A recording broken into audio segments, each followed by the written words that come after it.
Yep.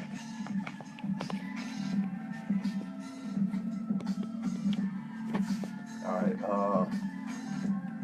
We can come back in. Oh no, what I meant to. I didn't print out her. Shoot, where's it at? Let me see if I can find it. Send items. There's a cough button too. Did you see the cough button? Oh no. That's amazing. When you have to I hope I would. I'm like scared to mess with that out. So, Yeah. I've had her on hold for. I've had her on hold for a minute. So you guys ready to come back in? Oh, I am. I'll be playing around with stuff, so feel free to talk all you want to Cheryl. Okay. Oh, well, let me bring up her LinkedIn profile. I have. Yeah, we'll just bring it up. Yeah.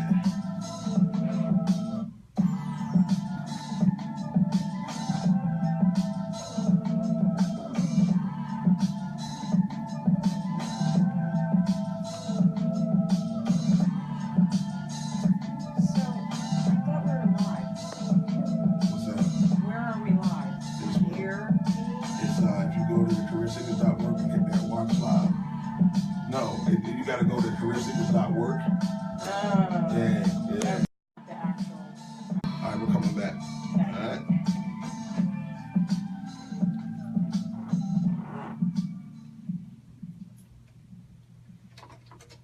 It's the Career Seekers Show live on WPPM FM 106.5 Philadelphia.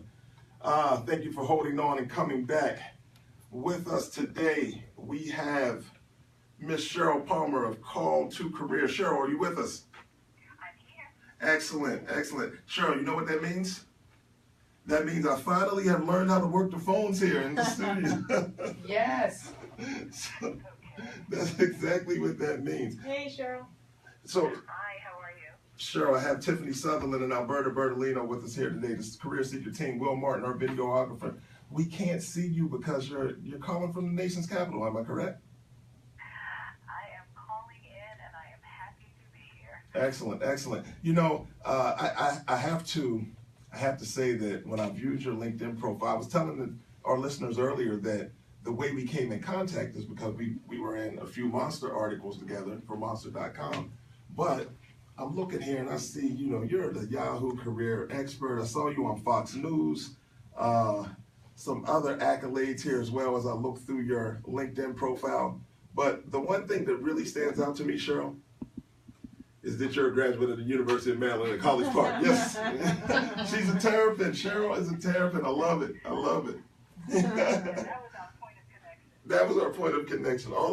All the other accomplishments in relationship to your professional accomplishments mean nothing. She's a Maryland terrapin. I love it.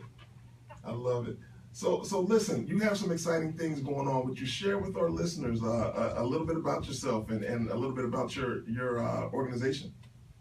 Okay, sure. I'm a career coach and resume writer, certified in both. And that's what my company actually focuses on, is helping people with that next step into their careers, doing career coaching, resume writing, LinkedIn profiles, all of those kinds of things that help people to take that next step in terms of their careers. So that's basically what I do, and that's also what my company does. Excellent, excellent. So you know, I reached out to you because I was on LinkedIn. Once again, listeners, if you're not taking advantage, if you're not on the LinkedIn platform, and I don't mean on in the sense of just having a profile, but I mean on the platform, interacting, joining groups as Alberta Bertolino suggested last show. You know what? Speaking of that, Cheryl, by any chance are you a football fan? No, sorry to disappoint you. Okay, we're not disappointed. We understand you live in the nation's capital and the team can be pretty bad there. But no. But Alberta is a Pittsburgh Steelers fan, as am I. But here's the thing, Alberta actually posts jobs in the Steeler group on LinkedIn because she said the Steeler Nation is really large and you just never know who you're going to come across. I thought that was ingenious. I said, wow, that's excellent to use that as a way to kind of spread your jobs out. Do you have anything that you do that you kind of find a little off the cuff with in relationship to how other resume writers and career experts handle their business? Well, since you're talking about LinkedIn, one of the things that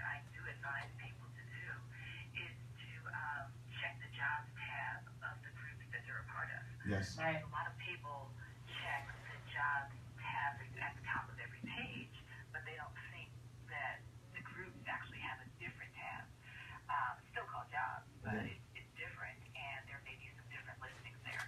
So that's one little tip that I give to people, because a lot of people just don't even realize that that's there. Great, great. Well, speaking of tips that you give to people, you know, when I brought you, when we spoke maybe about a week ago, I said, wow, I read the 1 Minute Job Search article. I thought it was an excellent piece. So I just wanted you to come on. Really, that was the thing. I said, you know, when you think of a job search, and people really think about this strenuous, time-consuming activity that they do, and they kind of put in 8 hours each day. You know, we had Mike Robinson from Temple University come on. And, you know, he had mentioned, you know, getting a job is a job. You know, it can be tedious work, and it can indeed. But sometimes there are other ways to slay the lion, to approach a task. And it seems like with this 1 minute job search, you kind of nailed it. So do you want to speak to us about that, please? Absolutely. I have some tips here that don't take very long to implement, but will still move you forward in terms of your job search. So let me just run through a few of them. Most people know that they should have an elevator pitch, meaning something that's no more than 1 or 2 minutes that just introduces yourself to someone else. So one thing you can do is just practice your elevator pitch and record it using your webcam or your cell phone. That doesn't take very long to do, but it's something that's moving you forward. So instead of feeling overwhelmed and thinking, I just don't have 2-3 hours a day to dedicate to my job search, I'm already employed, but I want a new job, why not do some things that don't take a lot of time, but would still keep you in the job search mode, keep you moving forward, so that you are taking it in manageable chunks as opposed to trying to do everything at one time. Excellent. Another tip here, in terms of something that doesn't take very long, would be just to send your resume to a colleague or a professional resume writer for feedback. How long does it take to just upload your resume to your email and just send it off to someone and just get some feedback? Sure. Because the thing is, you may think it's great. You might be a little biased because you wrote it. But when you get feedback from other people, that could be very, very helpful to you in terms of identifying what might need to be improved so that you actually start to generate interviews. Yeah, it's always good to have a second set of eyes on your document. And even from a standpoint of grammatical errors and typos, although you're doing it in Word or whatever you're using, and you do the spell check and everything, but sometimes there could be duplicates. Like, you just don't know what's going on. So it's always good to have someone else take a look at the document. I agree. Yes, definitely. Let me give another tip here. Again, it doesn't take very long, but it's very, very useful. And that is to set up a job search alert on different job boards, like, say, Indeed or Simply Hired. I tend to like Indeed simply because it is an aggregator. Mm-hmm. So instead of you having to search many different job boards all in one day, you can just go to Indeed and it aggregates the data from many different job boards. So it's much more efficient. So if you set up a job search alert, then you let the machine do the work instead of you having to do the searching every day. Sure. Enter your criteria, and it returns the jobs to you that meet that criteria. So, if I can interject, this is Alberta. Those are great tips. For our listeners, an aggregator actually is a machine within the networks that go out to the other job boards. They also go out to other careers sites on corporations' career sites and scrape those job boards and bring them back to Indeed and list them all out. So that's what an aggregator is. Excellent. And that's why it's so helpful, because it just saves you a ton of time. I have talked to some job seekers who literally go to 5 to 10 different job boards every day looking for new jobs that have been posted that meet their criteria. And can you imagine how much time you're spending doing Absolutely. Those are the people that are having the 8-hour job search. No wonder they don't find anything. Exactly. And unfortunately, it's just not only is it not very efficient, it's not very effective either, because that's not the way that most people get their jobs. Most people get their jobs through people they know. Sure. That's right. If you're spending 100% of your time on a job search method that only has, like, say, an 8 to 13% return on investment, Right. You know what? unemployed for a while. A recent survey by WorkItDaily.com mentioned that 85% of their pollees reported finding their job through a referral. So 85% report finding their job through a referral. However, you have so many people going out to the job boards and searching for jobs. So it's just a really interesting dynamic. Well, I mean, you've got most people searching for jobs in the least effective manner. Yes. That's really what's happening. Because the easiest thing that people can do is just to search job boards. Sure. But it's not the most effective. Gotcha. I think what it does is it keeps people feeling like they're looking for a job, even though they're not being. So I've spent 4 hours today looking for jobs on these job boards. So you're telling yourself, and you are spending the actual time to do it, but it's not efficient. It's not time well spent. So you're essentially wasting your time by doing it that way. Right. It's a lot of busy work. Yeah. I mean, it makes you feel good because you put the time in, but it's not returning a lot of effort, a lot of results for all the effort that you're putting in. So can I ask, what would you suggest then to the alternative approach to that, as opposed to spending your time, besides, you mentioned, going to Indeed and Simply Hired and sites like that, what's another thing that someone might do in order to not kind of spin their wheels just searching random job boards here and there across the internet? Well, I really advise my clients to spend their time the way that most people get their jobs. So I'm not saying that job boards are off the list. I'm simply saying don't put as much time into it. So if 85% of people are getting their jobs through other people, spend most of your time networking then. Sure. So, you can take people out to lunch, you can get involved in social networking on a site like LinkedIn. There are many ways that you can network. You can go to professional association meetings so that you're actually meeting real people, not just sitting at your computer looking at job boards and hoping that that's going to work for you. You bring up a valid point, and you're speaking about maybe taking someone to lunch or even if it's an informational interview where you're having coffee. And I just would imagine, based on the amount of exposure you receive, based on your intense LinkedIn following, I would imagine you probably get quite a few messages in your inbox suggesting or requesting some of your time. How do you handle all of that? I just try to stay on top of it in terms of looking at what people are asking me for.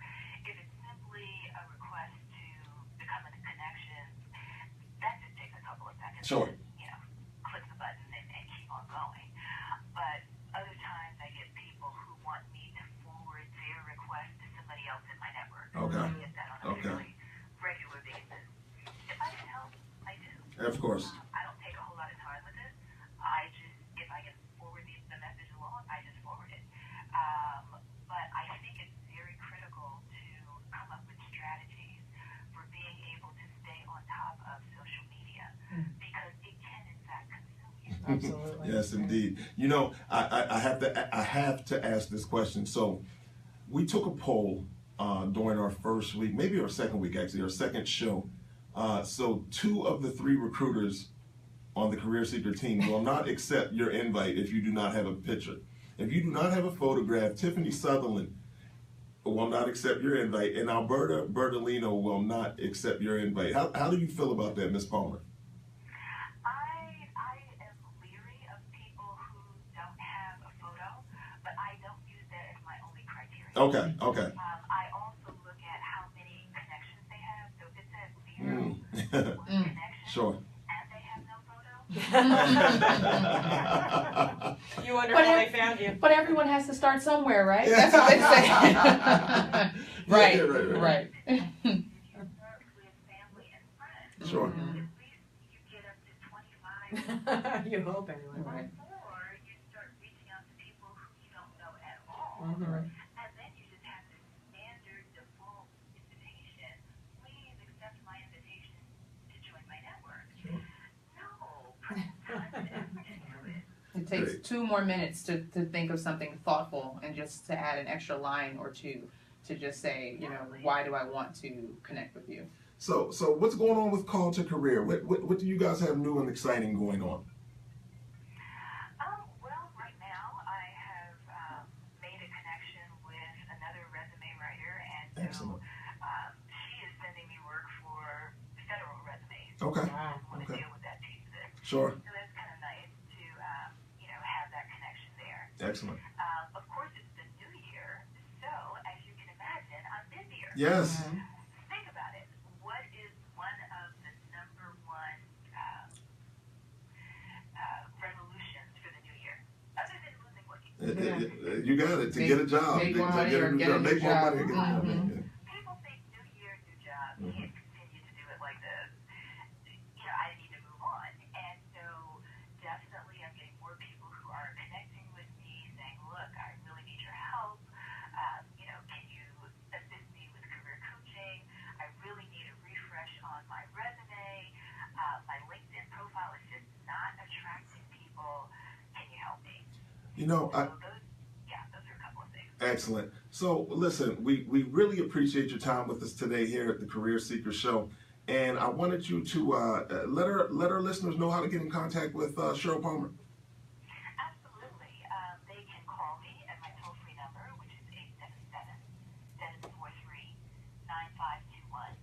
They can also send me an email at my email address, which is Cheryl, CHERYL.Palmer, at calltocareer, that's CALLTOCARER.com. And they can also send me an invitation to connect on LinkedIn, but please have a picture. More than 2 Excellent, excellent. Well, listen, Cheryl, we really appreciate your time. Tell everybody in College Park their favorite son, Kenneth Johnson, said, "Fear the turtle." It's career. It's career. Of course, you know it. You know it. Listen, thanks for checking in today. We really appreciate your time. I'll be visiting with you on LinkedIn. Indeed, Career Seekers Radio. Thank you so much. Sure.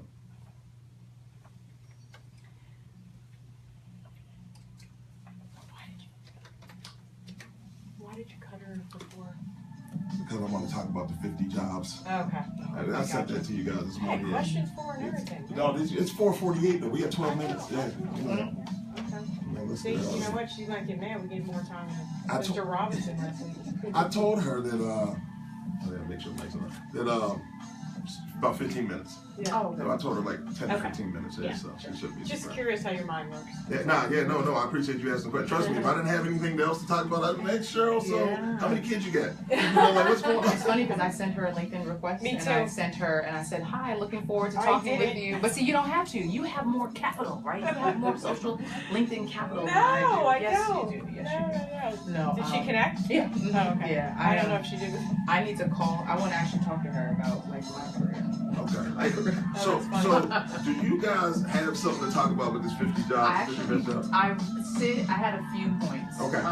And they're kind of a little critical of or just really cautionary Okay. because, but basically my idea is that I don't want people looking at that list and being like, oh, let me go be a data scientist Right. because they make all this money. It's the number one job. It's like, Yeah, So- but it's because it's geographical. It's geographical.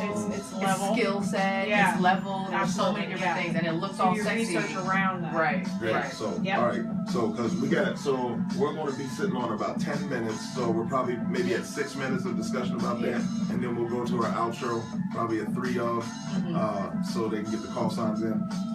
So I want to come back on. You know what? When we come back on, why don't you lead in? Yeah. Right. Well, now I'm nervous. You're gonna be awesome. You're gonna be better than Kenneth. What do I say? Do I have to say this is the Career Seeker Show? You can. Okay. I would. Yeah. Why not? And okay.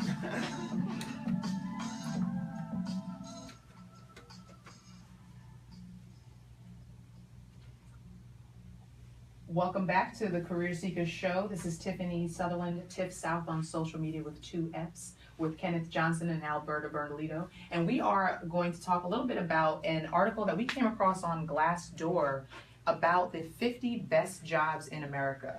And I have some, I was looking at the list, and the first thing that comes up is data scientist, right? And you go through and you see a DevOps engineer, data engineer, tax manager at number 4, which is just like, wait a minute, how did tax get in there with all that tech stuff? Right. And then you go through and you start to see kind of almost like a trend in the first, like in the top 10 to 15 positions.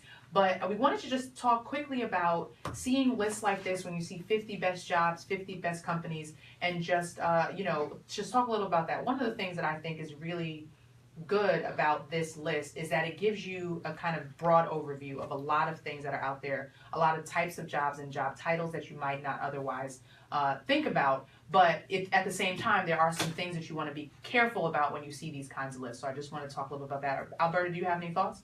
Yeah, no, we were talking a little bit at the break about this, and we agreed, just be careful and continue doing your research on it. A lot of this list is based on geography, and you might look into, what is a data scientist and what does that entail, and how come I can't find a $110,000 data scientist job in Philadelphia? Sure. Well, that's because they're not available here. So listeners, if you want to see the list, please feel free to check it out. We it's on our Twitter feed at US Career Seekers. And also, if you go to careerseekers.org, you can tap into the Twitter feed there live, and you can read the list. And I believe if you hit the watch live button, you'll probably be able to see it on the Facebook fan page as well. So if you want to ride along with us through this list. But I thought what was really interesting, Alberta, and I'd like you to kind of speak about this. The list was so exact. The list is from Glassdoor.com, Right. but you're talking about salary information and actual job opening numbers. Right. So right. I've never seen a list include that stuff. I had just noticed that too, and what really struck me is that number 1 is the data scientist for our listeners, and number 2 is a DevOps engineer. Well, the number of job openings for the data scientist is 4,184, but then it drops for the DevOps to 2,725.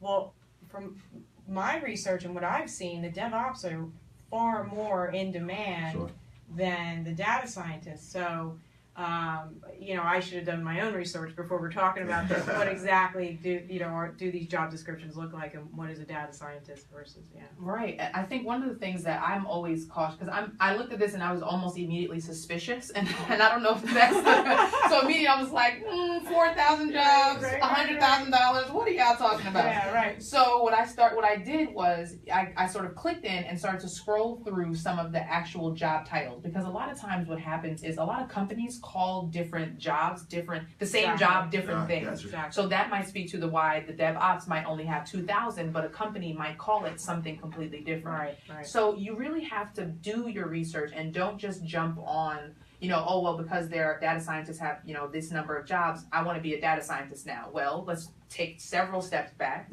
What does your skill set look like? Right. What kind of research and experience do you need to have in order to be a data scientist? And because I have no business thinking anything about data science. I like to think I know a little bit about computers, but I don't need to be anywhere near that job, even though the salary looks amazing. Right. So just be very cautious when you're looking at these things, and curious, right? So just if you're interested, just take a look and see what the jobs look like and what they actually require you to do. As expected, the list was very tech heavy. Sure. I mean, extremely tech heavy. Now, there are positions like HR manager and I saw a tax manager. Which is pretty high up on this. I was here. kind of surprised. I was like, oh, all right, look at that. So Shout out to human resources professionals everywhere. So even us in the room who are very heavy HR recruitment, we surprised by this list too, and I think that's what takes it back to why we're cynical about some of the information. Sure. So another point, the level. So is the data scientist fresh out of college? I got you, right. Is it somebody that had technical school training, or is it somebody that's high up? So you have to, again, with the research, do this to make sure that what you're looking at, just don't believe what you read. Right, and I think with any kind of list of any sort, you always want to, especially in this era of fake news with running around, you want to make sure you can get to the source first. So what I like about Glassdoor is that it gives you the list of the websites where these jobs are actually listed. Right. So instead of taking the information, even when you're talking about salary information that Glassdoor aggregates you or pulls together, go directly to the source. Find out what that company's actual job range is, because you don't want to get caught off guard because you caught one thing and you just didn't do thorough enough research to realize that you actually missed the ball completely about what this job actually required or wanted of you. Right, and take a look at the methodology, which is how this list was pulled together. What exactly are they talking about? Where are these jobs? Are these only the jobs that are being talked about on Glassdoor? So you got to take a look at that as well. And as with any list, I think, the value in a list is basically the information. We live in an age where you can always get more information. So it's really a starting point for you to start doing your own research about what type of opportunities are of interest to you. There may be people that look at this list and not even know what a data scientist is, but now it's piqued their interest, and they can kind of start moving in that direction. And I think that's the value in the list. Show me what's out there, and then you look at the salary and say, well, you know what, I think I can do something with $110,000. A little bit. Yeah. Find a thing or two. Kenneth, I think we'll have to call Tiffany for the career coach to walk us through how to get there, right? I like the way you think. Yeah, speaking about walking us through, and closing out the show today, I just wanted to thank everyone that has been so supportive.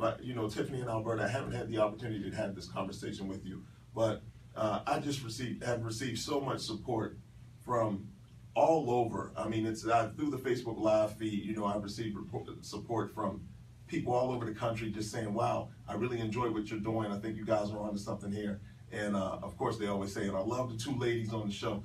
That Ken, you're okay, but they're great.